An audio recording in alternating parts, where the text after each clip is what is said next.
If you're trying to buy a home this spring, you might be wondering, how do I make an offer stand out without completely overpaying? Because while the market has balanced out compared to the craziness of a few years ago, good homes are still getting attention. And when the right home hits the market, competition can show up fast. So in this video, I'm going to walk you through 3 ways to give your offer an edge this spring while still protecting yourself financially.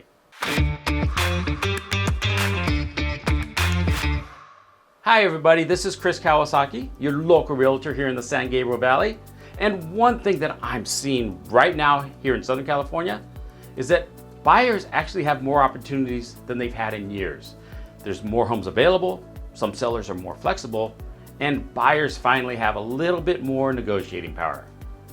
But the best homes in the best neighborhoods that are priced correctly, they're still moving quickly. So let's talk about how you can position yourself to win.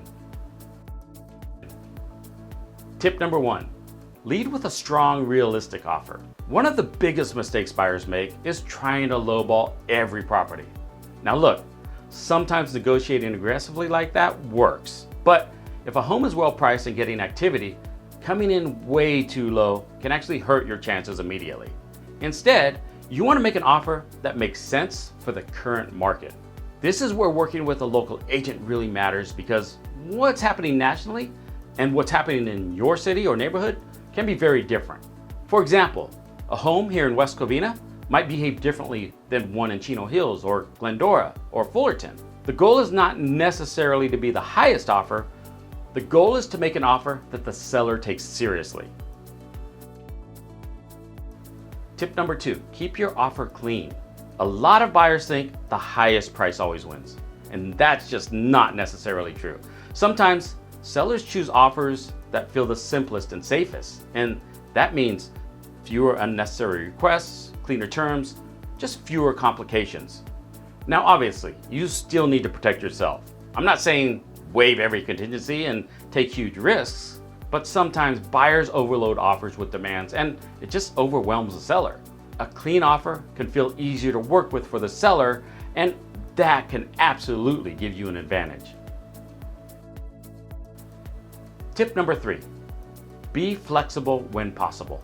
This is one of the most overlooked strategies. Sometimes the thing that helps your offer win has nothing to do with price. Sometimes it's flexibility. Maybe the seller needs extra time after closing. Maybe they need a fast escrow. Maybe they are buying another home and need specific timing.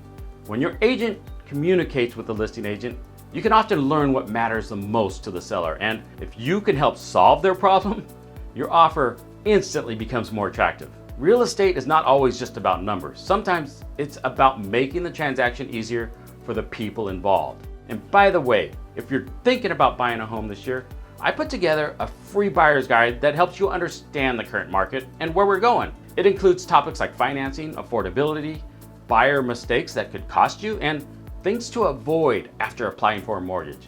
You can download it using the link below. So if you're planning to buy a home this spring, remember this: you do not always need the highest offer to win, but you do need a smart strategy. You want an offer that's strong, clean, competitive, and aligned with what the seller actually wants. If you have questions about buying in today's market, or you want to build a strategy before you start house hunting, feel free to reach out. I'd be happy to help. This is Chris Kawasaki with Real Broker, and I'll see you in the next video.